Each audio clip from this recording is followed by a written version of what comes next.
రాకాలోకంకి స్వాగతం. ఈ కంటెంట్ మీకు నచ్చినట్టయితే లైక్ చేయండి, మీ బంధుమిత్రులకి షేర్ చేయండి. ఇప్పటివరకు సబ్స్క్రైబ్ చేసుకోకపోతే సబ్స్క్రైబ్ బటన్ని నొక్కండి, అదేవిధంగా బెల్ ఐకాన్ని కూడా నొక్కండి. మిత్రులారా, ఆపరేషన్ సింధూర్ మళ్ళీ ప్రారంభమవుతుందా? మళ్ళీ ప్రారంభమయ్యేటటువంటి సూచనలు కనిపిస్తున్నాయి. అందుకే పాకిస్తాన్కి నిద్ర పట్టడం లేదు.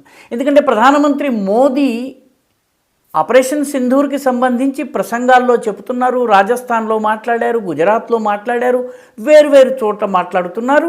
ఏ రకంగా 23 నిమిషాల్లో పాకిస్తాన్లో ఉన్నటువంటి టెర్రర్ ఇన్ఫ్రాస్ట్రక్చర్ మీద భయంకరమైన దాడులు చేశామో, వాటిని నేలమట్టం చేశామో వివరిస్తున్నారు. ఇవన్నీ చూసేసరికి పాకిస్తాన్కి మోదీ మళ్ళీ ఏదో చేయటం కోసం సిద్ధమవుతున్నారా అన్న అనుమానాలు వ్యక్తమవుతున్నాయి. ఇవి చాలవన్నట్టు మన విదేశ వ్యవహారాల మంత్రి జయశంకర్ పదే పదే ఆపరేషన్ సింధూర్ని మేము హోల్డ్లోనే పెట్టాము తప్ప పూర్తిగా ముగించలేదు, ఆపరేషన్ సింధూర్ ఆపలేదు అన్నటువంటి మాట చెప్తున్నారు. రక్షణ మంత్రి రాజ్నాథ్ సింగ్ కూడాను దాదాపుగా ఇదే మాట చెప్తున్నారు. మోదీ ప్రభుత్వంలోని 2 కీలకమైన మంత్రులు ఆపరేషన్ సింధూర్ గురించి చెప్తున్నారు. పైగా భారతదేశము ఆపరేషన్ సింధూర్ ప్రస్తుతానికి హోల్డ్లో పెట్టాం కాబట్టి ఏదో మామూలుగా ఊరుకుందా? అలా కూడా చేయటం లేదు. దాదాపు 32 దేశాలకు ఐక్యరాజ్య సమితికి సంబంధించిన సెక్యూరిటీ కౌన్సిల్ శాశ్వత సభ్యులు, తర్వాత తాత్కాలిక సభ్యులు, ప్రపంచంలో ఉన్నటువంటి ఇస్లామిక్ బ్లాక్కి చెందిన దేశాలు, ప్రపంచంలో ఉన్నటువంటి యూరోపియన్ యూనియన్, దానికి చుట్టూ ఉన్నటువంటి దేశాలు, ఈ రకంగా జపాన్ వంటి దేశాలు, ఇండోనేషియా వంటి దేశాలు, ఇన్ఫ్లుయెన్సర్స్ ఏవైతే ఉన్నాయో అన్ని దేశాలకు, ఆఫ్రికన్ దేశాలకు కూడా డెలిగేషన్లు పంపిస్తున్నారు.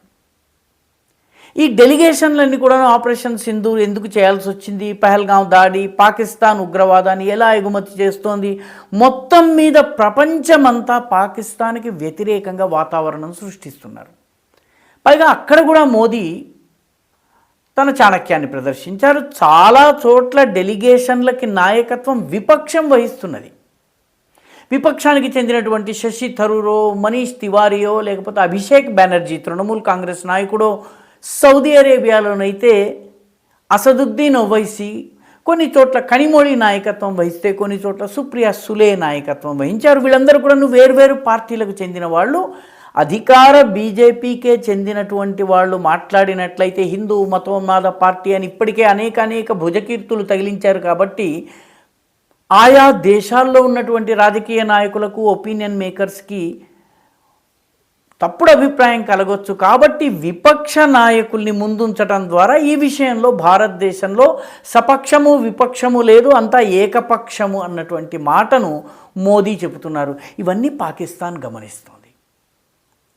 మోదీ మాటలు, రక్షణ మంత్రి మాటలు, విదేశ వ్యవహారాల శాఖకు సంబంధించిన మంత్రి మాటలు, అదేవిధంగా అంతర్జాతీయంగా జరుగుతున్నటువంటి డిప్లొమాటిక్ ఆఫెన్సివ్, దానిలో అన్ని పార్టీల్ని కలుపుకుని వ్యవహరించటం, రేపు ఏ పార్టీ కూడా విమర్శించేందుకు ఉండకుండా ఒక ఏకాభిప్రాయాన్ని సాధించడం, ఇవన్నీ మోదీ చేస్తున్నారు.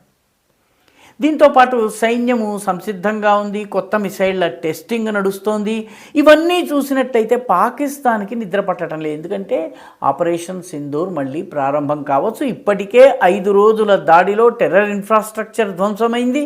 టెర్రరిస్టులు ఈరోజు రక్షణ లేని పరిస్థితిలో ఉన్నారు. అదేవిధంగా పాకిస్తాన్ ఎయిర్ ఫోర్స్కి సంబంధించిన స్థావరాలన్నీ కూడాను భయంకరంగా ధ్వంసమయ్యాయి.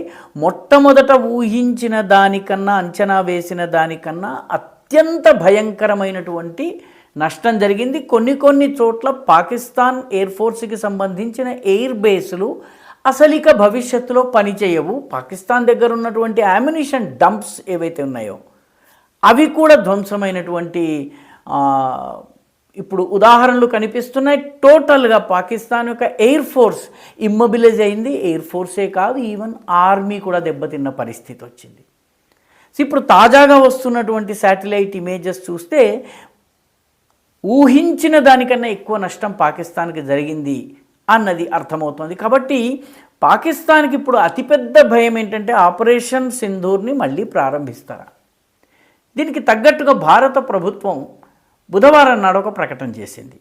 సరిహద్దు రాష్ట్రాలైనటువంటి గుజరాత్, రాజస్థాన్, జమ్మూ కాశ్మీర్, చండీగఢ్ చండీగఢ్ సరిహద్దు రాష్ట్రం కాదు. చండీగఢ్ వాస్తవానికి హర్యానాకి, అదేవిధంగా పంజాబ్కి రాజధాని అవుతుంది. కానీ చాలామంది మిలిటరీ ఆఫీసర్స్ రిటైర్ అయిన తర్వాత ఉండేటటువంటిది చండీగఢ్లో.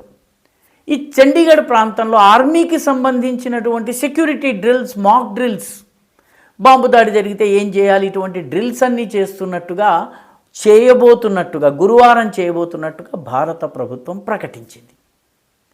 దీంతో పాకిస్తాన్ ఎంత బెంబేలెత్తిందంటే, జీవితంలో మొట్టమొదటిసారి నల్ల కళ్ళద్దాల వాడిని చూస్తే పసిపిల్లలు బేర్మని ఏడుస్తారు కదా, ఆ కళ్ళద్దాలు తీసేదాకా వాళ్ళ ఆ ఏడుపు ఆపరు. అలాగ పాకిస్తాన్ ఎంత గగ్గోలు పడిపోయింది, ఎంత కంగారు పడిపోయిందంటే చిట్ట చివరికి భారత ప్రభుత్వానికి మేము ఈ మాక్ డ్రిల్స్ జరపటం లేదు, పంజాబ్లోని జమ్మూ కాశ్మీర్, చండీగఢ్, రాజస్థాన్, గుజరాత్లలో మాక్ డ్రిల్స్ జరపటం లేదని చెప్పవలసి వచ్చింది. అంతగా పాకిస్తాన్ భయపడుతోంది. ఎందుకంటే 5 రోజుల్లో భారతదేశం చేసినటువంటి నష్టము చేసి హాయిగా వెన్న తిన్న కృష్ణుడు మూతి తుడుచుకుని హాయిగా కూర్చున్నట్టుగా భారత ప్రభుత్వము, భారతదేశం కూర్చోవడం, ఇప్పుడు దెబ్బ తగిలినటువంటి పూతనకి, కంసుడికి, ప్రలంబాసుడికి దెబ్బ తెలుస్తున్నది, బయట వాళ్ళకి పిల్లవాడేదో ఆడుకుంటున్నాడు అన్నట్టుగా ఉంది. దాంతో పాకిస్తాన్కి ఇప్పుడు కంటి మీద కునుకు లేదు. ఆపరేషన్ సింధూర్ మళ్ళీ ప్రారంభమవుతుందా, ప్రారంభమైతే ఏ రూపంలో ఉంటుంది, ఎక్కడ దాడి జరుగుతుంది, ఇది అర్థం కాక ప్రస్తుతం పాకిస్తాన్ గిలగిలా కొట్టుకుంటోంది. ఈ వీడియో మీకు నచ్చినట్టయితే లైక్ చేయండి, షేర్ చేయండి, ఈ ఛానల్కు సబ్స్క్రైబ్ చేయండి, మీ అభిప్రాయాన్ని కమెంట్ల రూపంలో తప్పనిసరిగా పంపించండి.